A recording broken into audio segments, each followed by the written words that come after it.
بسم اللہ الرحمن الرحیم۔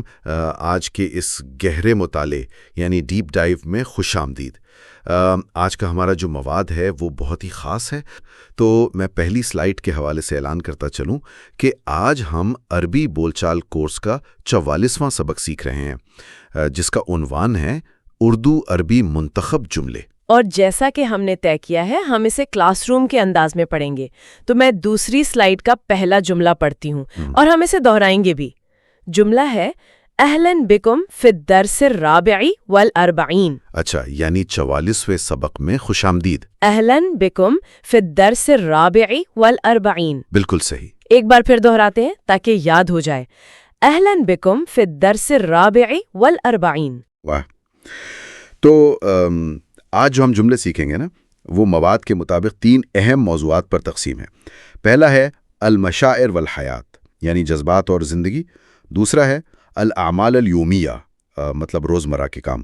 اور تیسرا موضوع ہے الطبیعہ والتفکر، یعنی فطرت اور کائنات پر غور و فکر۔ بالکل۔ تو ہمارا طریقہ کار یہ ہوگا کہ ہم ہر عربی اور اردو جملے کو کم از کم 2 سے 3 بار دہرائیں گے تاکہ یاد کرنا آسان ہو، اور جہاں ضروری ہوا آپ ہمیں الفاظ کے مادے یعنی روٹ ورڈز بھی بتائیں گی۔ جی میں بالکل بتاتی جاؤں گی۔ تو کیا ہم پہلے حصے یعنی المشاعر والحیات کی طرف چلیں؟ ہاں ضرور۔ دیکھیں، انسان کی جو روزمرہ زندگی ہے نا، وہ اس کے جذبات کی گرد ہی گھومتی ہے، تو آغاز انہی جذبات والے خوبصورت جملوں سے کرتے ہیں۔ سلائیڈ 3 پر ہنسی اور آنسو کا ذکر ہے۔ پہلا جملہ پڑھتے ہیں۔ جی، جملہ ہے ان ضحکت فضحکت لنا الحیات۔ اس کا ترجمہ ہے اگر وہ ہنس پڑی تو گویا ہمارے لیے زندگی مسکرا رہی ہے۔ میں بھی دہراتا ہوں، ان ضحکت فضحکت لنا الحیات، اگر وہ ہنس پڑی تو گویا ہمارے لیے زندگی مسکرا رہی ہے۔ اور اسی کا دوسرا حصہ ہے ان بکت فبکت لنا الحیات، اگر وہ رو پڑی تو گویا ہمارے لیے زندگی اشکبار ہے۔ ان بکت فبکت لنا الحیات، اگر وہ رو پڑی تو گویا ہمارے لیے زندگی اشکبار ہے۔ مجھے حیرت اس بات پر ہے کہ ایک انسان کے جذبات پوری زندگی کا عکس کیسے بن جاتے ہیں۔ یہی تو زبان کی خوبصورتی ہے۔ یہاں دیکھیں، ہنسنے کے لیے لفظ استعمال ہوا ہے ضاحکت، جس کے بنیادی حروف زاد، ہا اور کاف ہیں، اور رونے کے لیے بکت، جس کا روٹ ورڈ با، کاف اور یا ہے۔ صحیح۔ جب انسان جذباتی طور پر وابستہ ہوتا ہے نا، تو اس کا ذاتی دکھ سکھ پوری کائنات کا دکھ سکھ بن جاتا ہے۔ کیا بات ہے! اچھا، سلائیڈ 4 پر جو اگلا جملہ ہے وہ دل کے نرم ہونے کے حوالے سے ہے۔ جملہ ہے رقا لہو قلبی، اس کے لیے میرا دل نرم ہو گیا۔ رقا لہو قلبی، اس کے لیے میرا دل نرم ہو گیا۔ اور اس کے ساتھ ہی جو دوسرا جملہ ہے وہ ہے ثقل علینا الصمت، یعنی خاموش رہنا ہمارے اوپر بھاری ہو گیا۔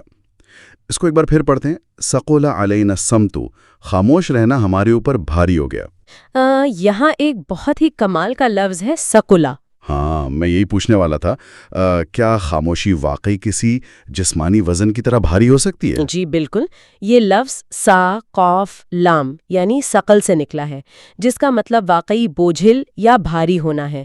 اور نفسیاتی طور پر اگر دیکھیں نا، تو جذباتی بوجھ بعض اوقات جسمانی بوجھ سے کہیں زیادہ محسوس ہوتا ہے۔ ہاں، یہ تو ہے۔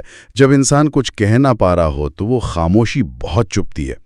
اسی گفتگو کے اختتام کی طرف اشارہ کرتے ہوئے سلائیڈ 5 پر جملہ ہے فرغ کأس الحدیث، باتوں کا ذخیرہ ختم ہو گیا۔ فرغ کأس الحدیث، باتوں کا ذخیرہ ختم ہو گیا۔ یہاں مجھے یہ تشبیہ بہت پیاری لگی۔ لفظ ہے کاسو، یعنی پیالہ یا گلاس۔ کس طرح باتوں کو ایک پیالے سے تشبیہ دی گئی ہے جو اب خالی ہو گیا۔ جی بالکل۔ اور جب بات نہ ہو سکے، خاص طور پر حیا کی وجہ سے، تو اگلا جملہ آتا ہے الحیاء عقد لسانہ، حیا نے اس کی زبان کو گرا لگا دی۔ الحیاء عقد لسانہ، حیا نے اس کی زبان کو گرا لگا دی۔ یہاں روٹ ورڈ کیا ہے؟ یہاں عقدہ کا لفظ اہم ہے۔ عین، قاف اور دال اس کے بنیادی حروف ہیں، جیسے ہم اردو میں عقد نکاح کہتے ہیں نا، یعنی مضبوطی سے باندھ دینا یا گرا لگا دینا۔ اچھا، یعنی حیا نے باقاعدہ زبان کو باندھ دیا۔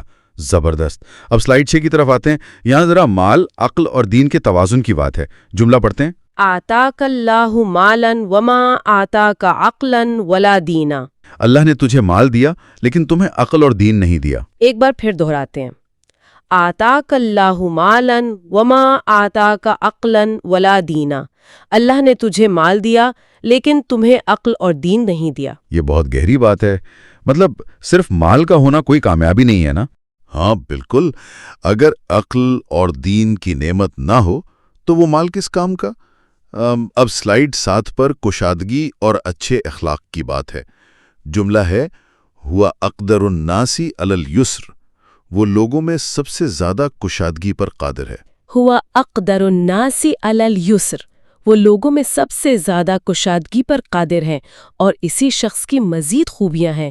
ہوا لا یعرف الحسد ولا الغش ولا السرقہ، وہ نہ حسد جانتا ہے اور نہ ہی دھوکہ اور چوری۔ ہوا لا یعرف الحسد ولا الغش ولا السرقہ، وہ نہ حسد جانتا ہے اور نہ ہی دھوکہ اور چوری۔ اور پھر جب کردار اچھا نہ ہو اور انسان صرف دکھاوے میں پڑ جائے تو پھر سلائیڈ 8 والا جملہ سامنے آتا ہے۔ ہاں بالکل، لباس اور شہرت والے جملے۔ جملہ ہے سارت ثیابنا وہیئتنا شہرتن لنا، ہمارے کپڑے اور ہیئت ہماری شہرت کا ذریعہ بن گئے۔ سارت ثیابنا وہیئتنا شہرتن لنا، ہمارے کپڑے اور حیت ہماری شہرت کا ذریعہ بن گئے۔ اور اس کا نتیجہ کیا نکلا؟ سرنا دہکت القوم، ہم قوم کا مذاق بن گئے۔ سرنا زہکت القوم، ہم قوم کا مذاق بن گئے۔ دیکھیں نا، لباس انسان کی پہچان بنتا ہے، اور یہی بات اماں ہمیں اپنے اگلے موضوع کی طرف لے جاتی ہے۔ جی، یعنی ہمارا دوسرا سیکشن الاعمال الیومیہ، روزمرہ کے کام۔ شہرت اور ظاہری حیت کی بات ہم نے کر لی۔ اب ہم ان ظاہری چیزوں کی دیکھ بھال یعنی اپنے روزمرہ کی ذمہ داریوں کے جملے سیکھیں گے۔ سلائیڈ 9 پر کپڑے استری کرنے کی بات ہے۔ تو چلیں یہ 3 جملے ہم بار بار دہراتے ہیں۔ پہلا ہے اکوی ثیابی، میں اپنے کپڑے استری کر رہا ہوں۔ اکوی ثیابی، میں اپنے کپڑے استری کر رہا ہوں۔ دوسرا جملہ اکویت الزی المدرسیہ، کیا آپ نے یونیفارم استری کر دیا ہے؟ اکویتا زی المدرسیہ، کیا آپ نے یونیفارم استری کر دیا ہے؟ اور تیسرا جملہ ما اسرعک فی کئی الثیاب، آپ کتنی تیزی سے کپڑے استری کرتے ہیں۔ ما اسرعک فی کئی الثیاب، آپ کتنی تیزی سے کپڑے استری کرتے ہیں۔ یہاں یہ جو لفظ ہے نا ما اسرعک، یعنی کتنی تیزی سے، یہ حیرت کا اظہار کتنا خوبصورت ہے۔ ویسے یہ کئی اور اکوی کا روٹ ورڈ کیا ہے؟ اس کا مادہ ہے کاف، واو اور یا، کوا، جس کا مطلب ہے استری کرنا یا کسی گرم چیز سے داغنا۔ اچھا، تو اب سلائیڈ 10 پر ترتیب اور صفائی کا ذکر ہے۔ جملہ پڑھتے ہیں، یا اخی رتب ثیابک فی الدولاب، بھائی جان اپنے کپڑوں کو الماری میں ترتیب سے رکھو۔ یا اخی رتب ثیابک فی الدولاب، بھائی جان اپنے کپڑوں کو الماری میں ترتیب سے رکھو۔ اور دوسرا ہے یا اخوانو اہتموا بنظافت حجرات النوم، بھائیوں سونے کے کمروں کی صفائی کا خیال رکھو۔ یا اخوانو اہتموا بنظافت حجرات النوم، بھائیوں سونے کے کمروں کی صفائی کا خیال رکھو۔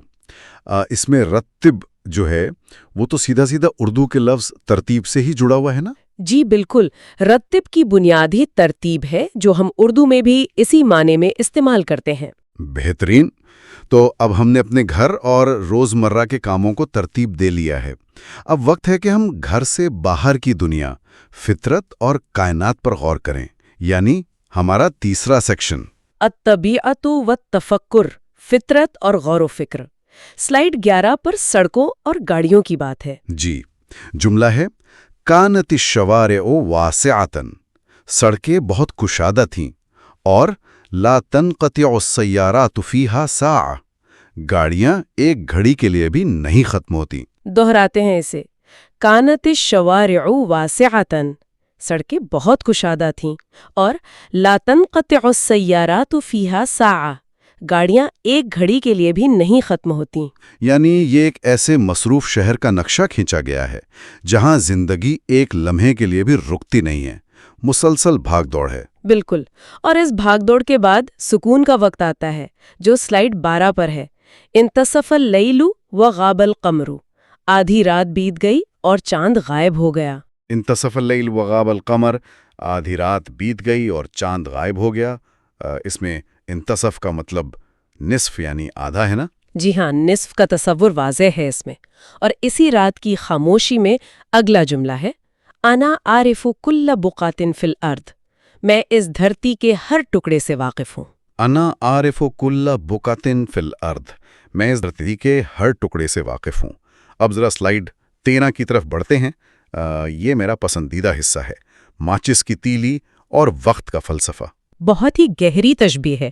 جملہ ہے اتقد عود کبریت، ماچس کی تیلی جل اٹھی۔ اتقد عود کبریت، ماچس کی تیلی جل اٹھی، اور پھر عود الکبریتی قد احترق فمن یعید العود المحروق، ماچس کی تیلی جل گئی، اب جلی ہوئی لکڑی کون لوٹائے گا؟ ایک بار پھر پڑھتے ہیں، عود الکبریتی قد احترق فمن یعید العود المحروق، ماچس کی تیلی جل گئی، اب جلی ہوئی لکڑی کون لوٹائے گا؟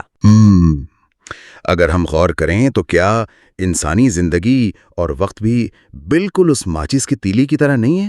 بالکل ایسا ہی ہے۔ یعنی جو لمحہ ایک بار گزر گیا وہ چل کر خاک ہو گیا اور اسے اب واپس نہیں لایا جا سکتا۔ صحیح کہا آپ نے، وقت کی سب سے بڑی سچائی یہی ہے، اور جب انسان کو اس کا ادراک ہو جاتا ہے تو وہ شکر گزاری کی طرف آتا ہے، جیسے سلائیڈ 14 پر ہے۔ جی، جملہ ہے کُنَّا نَنَامُ حَامِدِينَ رَبَّنَا عَلَى نِعْمَتِهِ، ہم اپنے رب کی نعمتوں کی تعریف کرتے ہوئے سوتے تھے۔ کُنَّا نَنَامُ حَامِدِينَ رَبَّنَا عَلَى نِعْمَتِهِ، ہم اپنے رب کی نعمتوں کی تعریف کرتے ہوئے سوتے تھے۔ اور آخری جملہ ہے ہِیَ کُلُّ مَا أَمْلِكُ فِي هَذِهِ الدُّنْيَا، اس دنیا میں یہ میری کل کائنات ہے۔ ہِیَ کُلُّ مَا أَمْلِكُ فِي هَذِهِ الدُّنْيَا، اس دنیا میں یہ میری کل کائنات ہے۔ ہاں، واقعی نعمتوں کی شکر کی اہمیت بہت زیادہ ہے۔ ہم اکثر ان چیزوں کو نظر انداز کر دیتے ہیں جو ہمارے پاس ہیں۔ بالکل، اور اسی کے ساتھ ہم اپنے اختتامی سبق یعنی سلائیڈ 15 کی طرف آ گئے ہیں۔ ان تمام غور و فکر اور باتوں کا نچوڑ اس ایک سنہرے اصول میں پوشیدہ ہے۔ میں چاہوں گی کہ ہم اسے مل کر پڑھیں۔ من جدہ وجد، جس نے کوشش کی اس نے پا لیا۔ من جدہ وجد، جس نے کوشش کی اس نے پا لیا۔ کیا خوبصورت بات ہے۔ تو اس کے ساتھ ہی ہمارا آج کا سبق مکمل ہوا۔ زبردست۔